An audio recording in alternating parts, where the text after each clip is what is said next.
Good morning. So I've just made the very steep, short, sharp ascent from that car park onto Alport Moor. But this walk is it's going to be a little bit different, I think, from my normal walks. We're going to do a little bit of exploring on Bleaklow, visit some less well-known areas, and then I'm going to tell you some Halloween themed stories.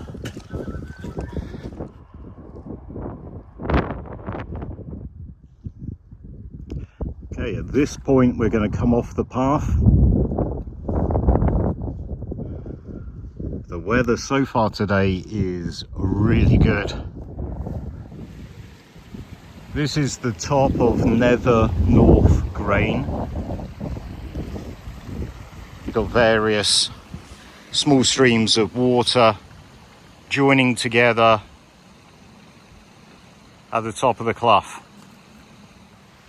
Okay, so for anyone who doesn't know this spot, the Snake's Pass is just there. I think there is somewhere you can park up, just space for 1 or 2 cars there, I think. There is a path that runs up, just up there.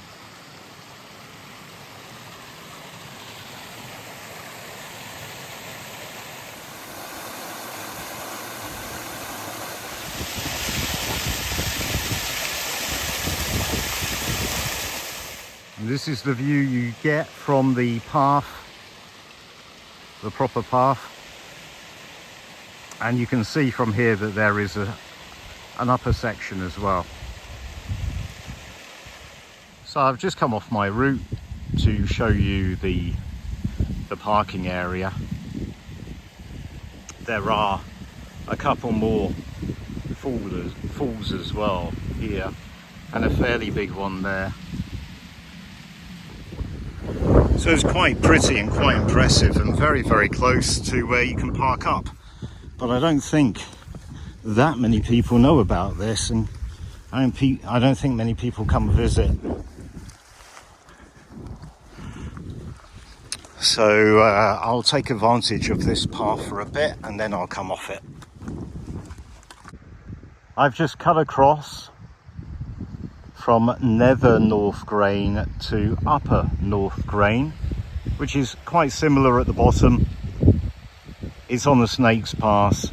There is parking for just a couple of cars, and there is this path that goes up the side above the stream.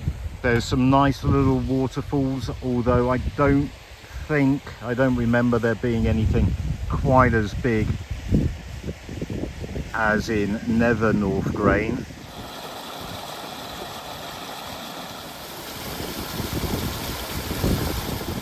So I'm just making my way up the clough. There are a couple of interesting things a bit further up.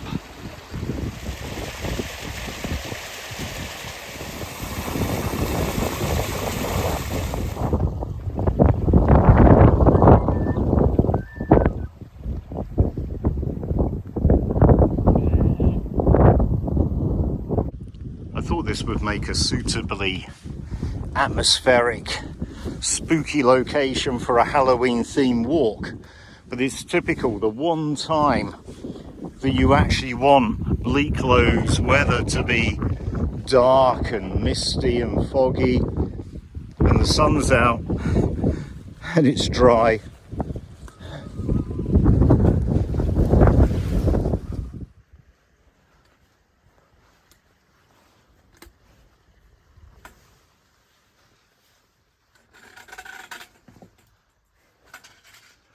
This old shooting cabin is on the very old maps. So I've looked back as far as the OS maps go, and the shooting cabin's always been featured on them.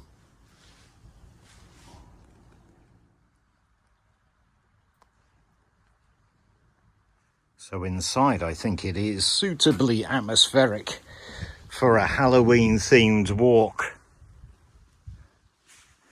And I do have some stories, anecdotes, myths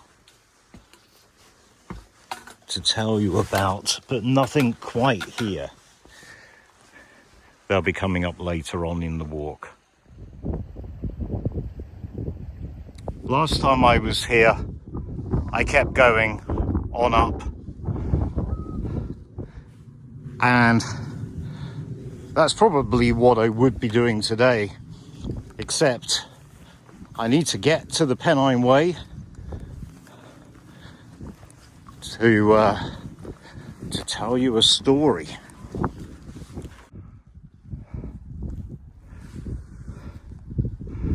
The Pennine Way.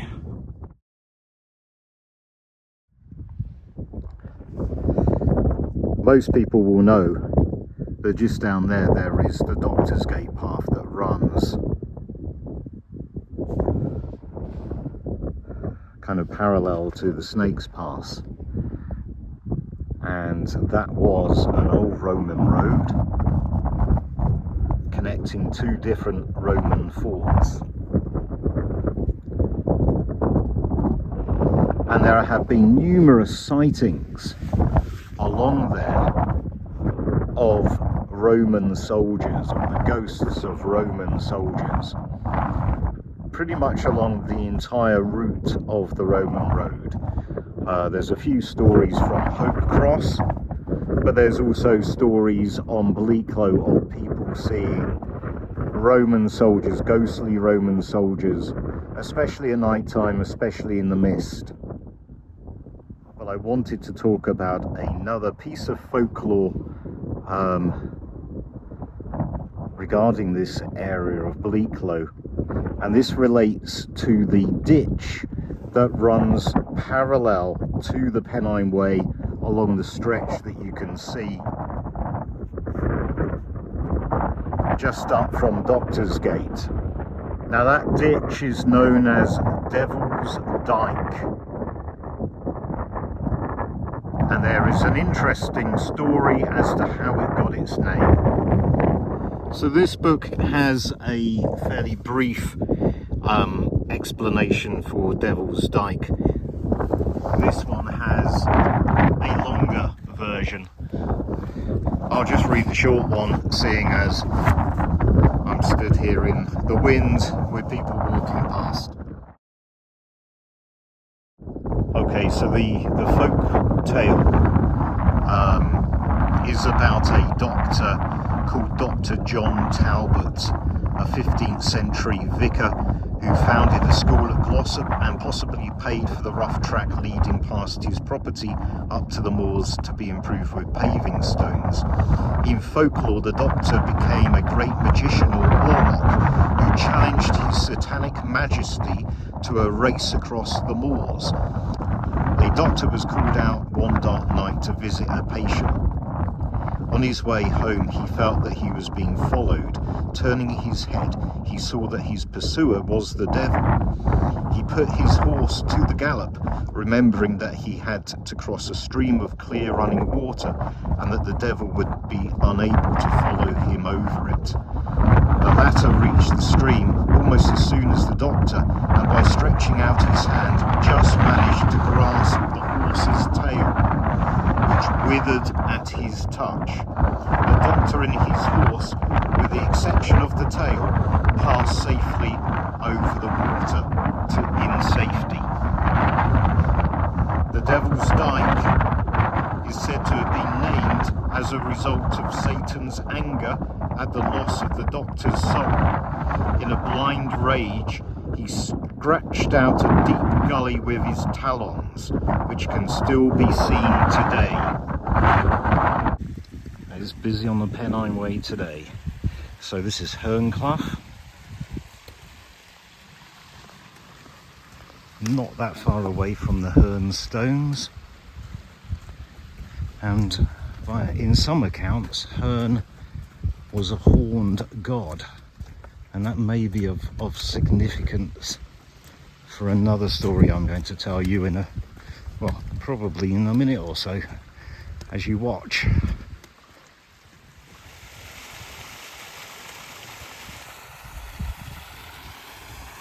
Yeah, it's typical.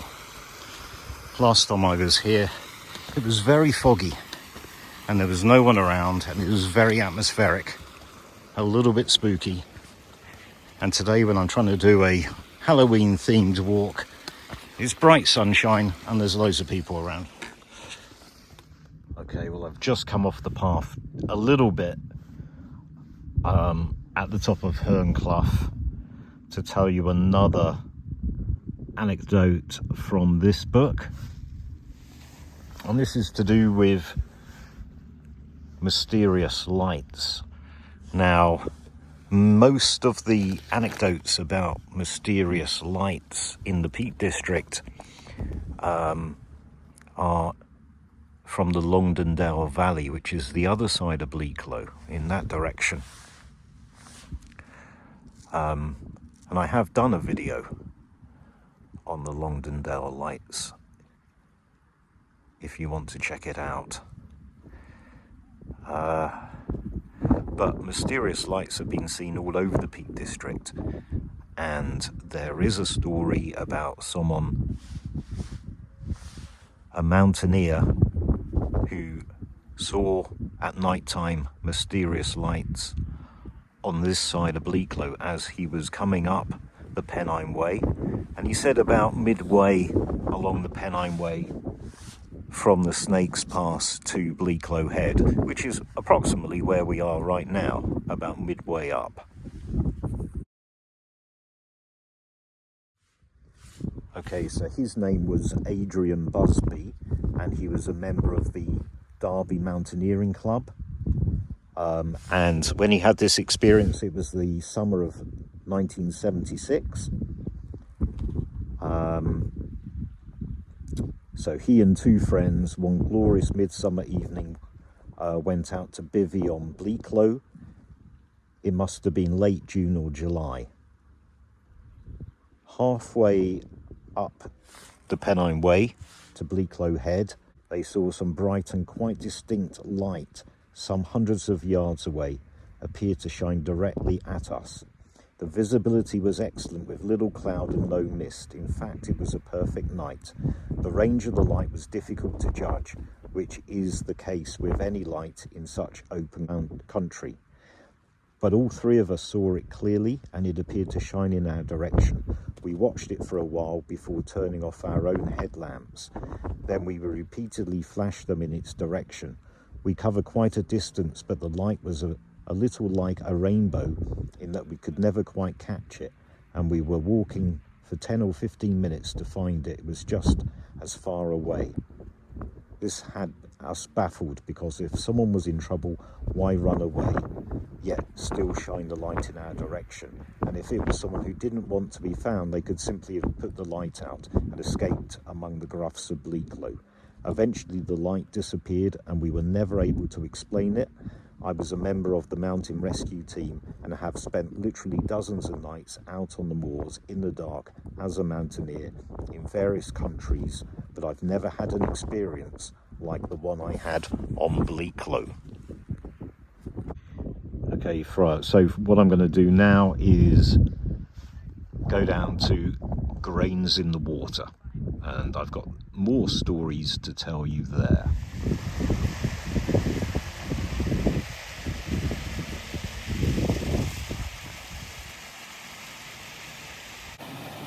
So this is Grains in the Water, and it's where Hernclough joins in with what is effectively the very top of the River Alport. There's Alport Grain up there, and together they go down Alport Dale. So this is Grains in the Water. When you look on the Ordnance Survey map, it's got Grains in the Water and the swamp. And for a long time I wasn't sure where the swamp started and where Grains in the Water started. But if you look at the older maps, this is Grains in the Water, and the swamp is actually, that name is given to the area higher up the top section of the River Alport. So this spot is another one of the spots I want to talk about, but it's quite late for me. It's time for lunch. I'm going to have lunch first. So there we have Hernclough.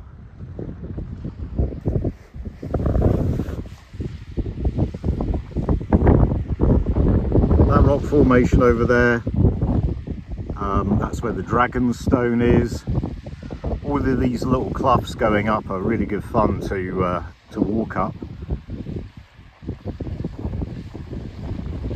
I don't think this has a name, but there's some pretty cool rock formations on that end and also on that end. I saw a couple of mountain hares one time that side. It was winter time and they were white. This is the swamp with the River Alport going up to the central ridge line on Bleaklow. There is a path you can take through the swamp. Over there, there's the ridge, which is a kind of the area of highlands between the River West End Valley on the one side and the River Alport Valley on the other side. Here's the beautiful Grains in the Water. This is the very top of the River Alport Valley, or Alport Dale, and this moorland here is Alport Moor. It's a fantastic area. So beautiful and so peaceful. I've not seen anyone. I've just had my lunch and I've not seen a single person. Okay, let me read something else from this book by David Clarke. One place with its own unique aura is the swampy expanse of peat lying close to the path of the Pennine Way on Bleaklow, called Grains in the Water. A number of people have reported odd experiences here, and writer Chris Holmes has said that a profound silence grips this stunningly lovely place during the freezing winter snows. It is at this time that the featureless moor exudes what he calls a transcendental lure, which can be dangerously seductive. Well, the last supernatural story that I would like to share with you for this area of Bleaklow, I'm going to start off with this book here, Folk Tales of the Peak District, just for a little bit of background, and then we're going to go to an account from the other book, Supernatural Peak District. So let's start off with an introduction from Folk Tales of the Peak District. The moors are desolate places, and there are numerous moorland ghosts in local legend. Ta'aud Lad, or Dark Lad, or Ta'aud Woman haunts the high moor of Bleaklow and was seen in the mist by two walkers in the Grains in the Water, Hernclough area. This is a horned being and has been identified with the Celtic horn god, I'm not sure if I can pronounce this, Cernunnos or Hern. So it's significant that we have the Hern stones very close to here. We have Hernclough, we're right at the bottom of Hernclough here, and the water, the stream from Hernclough meets up with the Alport River right here at Grains in the Water. Now let me read from the other book an account of a very scary story. So this account, which is apparently true, comes from Supernatural Peak District by David Clark. So it was in this area between Hernclough and Grains in the Water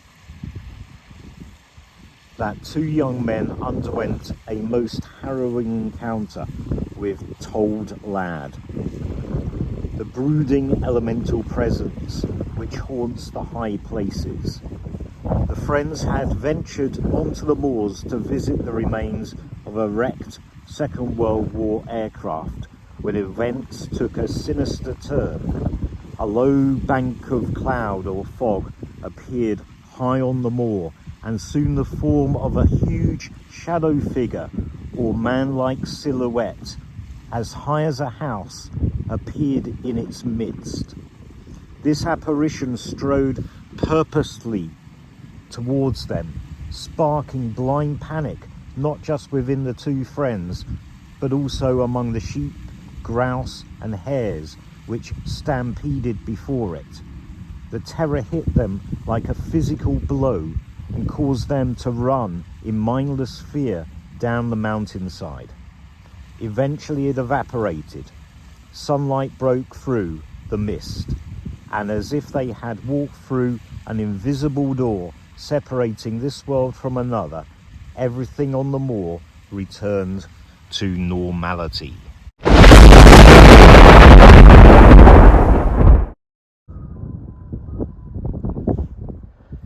It's such an atmospheric area. I've been here for quite a while, taking video clips, telling the stories to camera, having my lunch. I've not seen anyone, and luckily I haven't seen Towed Lad or Towed Woman either.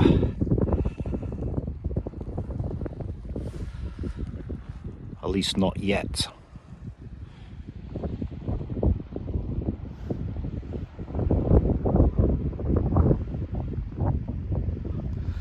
So I'm going to make my way back to the car park, but I'm not going to take the direct route. There's something else I want to take a look at on the way.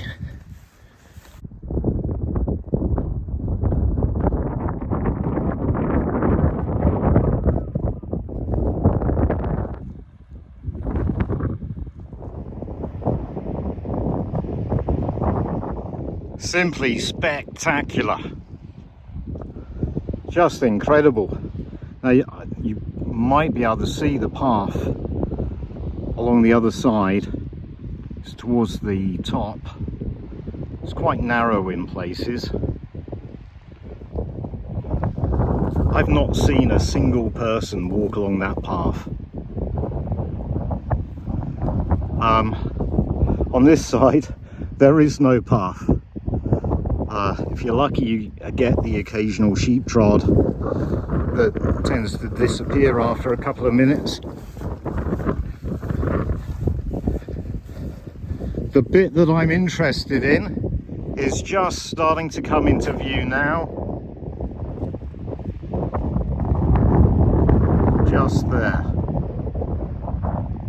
We'll go around a little bit further so we can see it properly.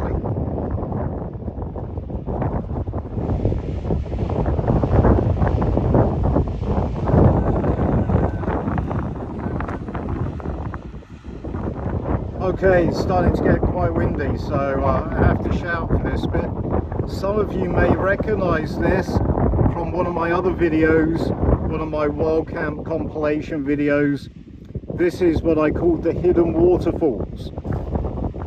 So I've given away the location now, if you didn't already know. And I called it the hidden waterfalls because when you're on the path that runs on the other side, runs up there, and you can hear the waterfall from that path, but you can't see it.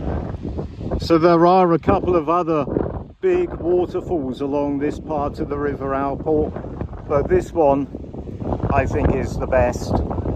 But any of them, all of them, are difficult to get down to actually see, because it's such a steep and high valley.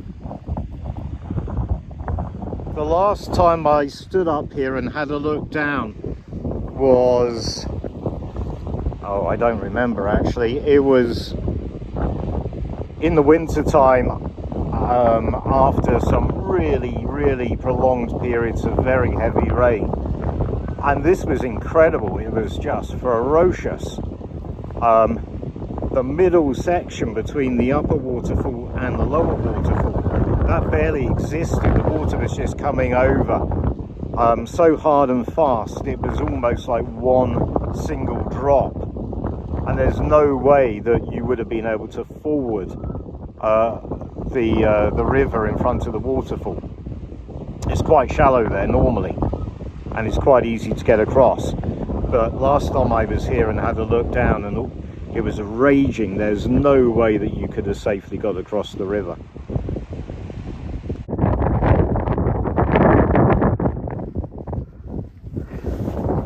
So the wind is really starting to pick up now. It was in the forecast for it to be windy today and to get more and more windy. It hasn't been too bad up until now. I mean, obviously there are some exposed places around here where whatever the weather forecast, whatever the weather conditions, it's always a bit windy. But I think it's definitely starting to pick up.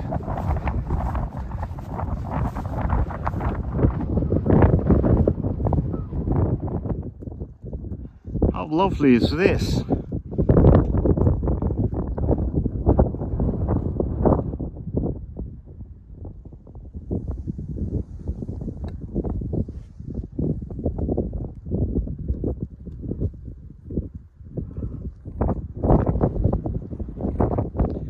So this is a consequence of the work being done by Moors for the Future.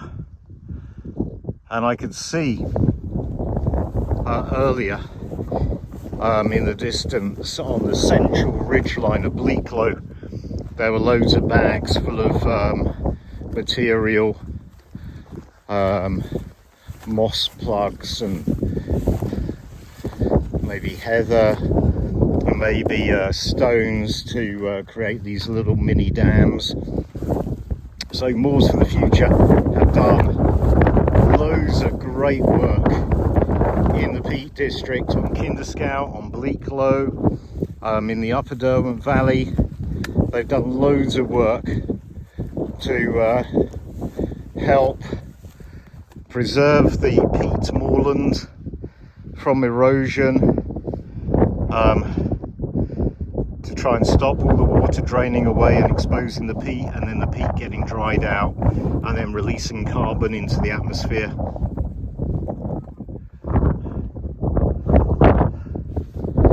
So they've done a fantastic job. They've not made it that easy for me to walk through it though. This truly is an epic view. I love it.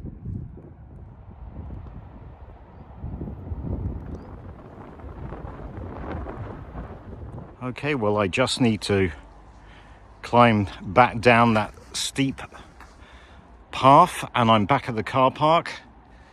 I hope you've enjoyed today's walk. It's been a little bit different. I've tried to do something special for Halloween.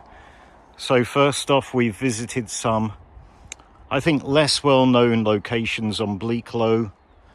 Some nice little cloughs, some waterfalls, a shooting cabin that most people don't seem to know about.